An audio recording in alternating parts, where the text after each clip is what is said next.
Assalamualaikum, apa khabar semua? Diharapkan semua berada dalam keadaan yang sihat dan sejahtera. Video pembelajaran kita pada hari ini ialah mengenai Sirah tahun 3. Tajuk yang akan kita belajar ialah peranan Sayyidatina Khadijah di dalam kehidupan Nabi Muhammad SAW. Terdapat 4 peranan penting Sayyidatina Khadijah di dalam kehidupan baginda Nabi Muhammad SAW. Mari kita tengok sama-sama. Peranan Siti Khadijah di dalam kehidupan Nabi ialah seorang isteri, seorang kekasih, seorang sahabat dan seorang pembantu.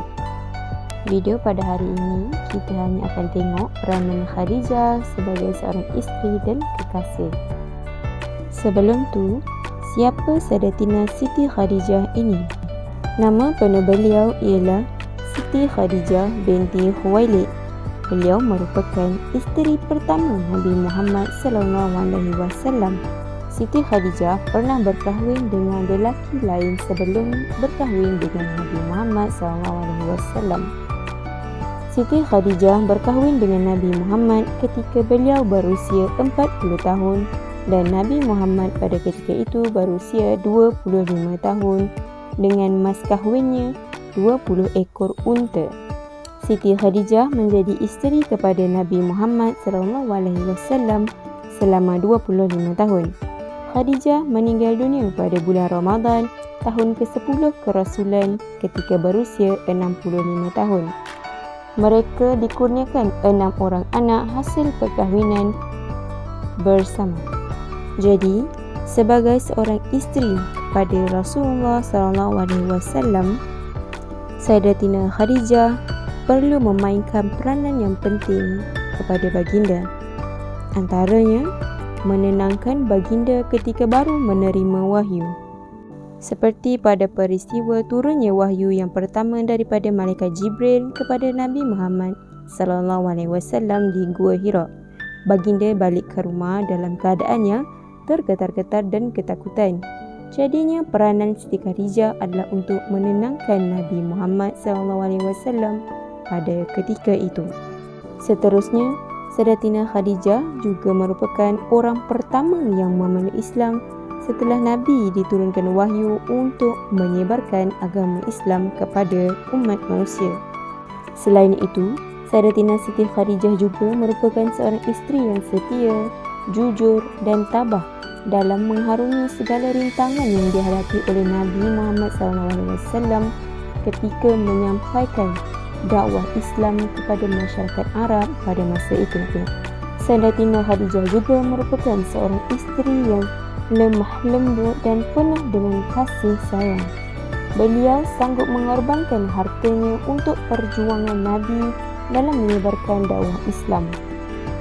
Peranan penting Sayyidatina Khadijah sebagai seorang isteri Nabi yang terakhir ialah menyediakan segala bekalan baginda ketika berada di Gua Hira untuk beruzlah, iaitu untuk menyendiri dan beribadah kepada Allah.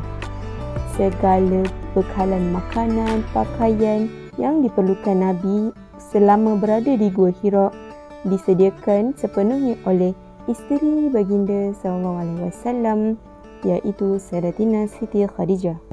Sebagai isteri dan kekasih kepada baginda Nabi SAW yang merupakan kekasih Allah, Siti Khadijah merupakan seorang pendengar yang baik kerana beliau sentiasa mendengar luahan perasaan Nabi Muhammad SAW. Sayyidatina Siti Khadijah juga merupakan seorang kekasih yang ideal kerana selalu menghiburkan, prihatin dan sentiasa ada untuk menenangkan Nabi Muhammad SAW. Sayyidatina Siti Khadijah merupakan pembakar semangat Nabi untuk terus istiqamah dalam dakwah dan perjuangannya. Kesimpulannya, Sayyidatina Siti Khadijah merupakan seorang wanita yang taat setia dalam menemani Rasulullah SAW meneruskan perjuangan dalam menyebarkan dakwah dan agama Islam. Jadi kita boleh mencontohi beberapa sifat Sayyidatina Khadijah seperti yang disebutkan tadi, antaranya jujur, setia, tabah, lemah lembut, seorang pendengar yang baik dan mengikuti perintah Allah. Sampai di sini saja video saya mengenai peranan Sayyidatina Siti Khadijah di dalam kehidupan Nabi Muhammad SAW, iaitu sebagai seorang isteri dan kekasih baginda. Sehingga berjumpa lagi di lain hari. Terima kasih. Assalamualaikum.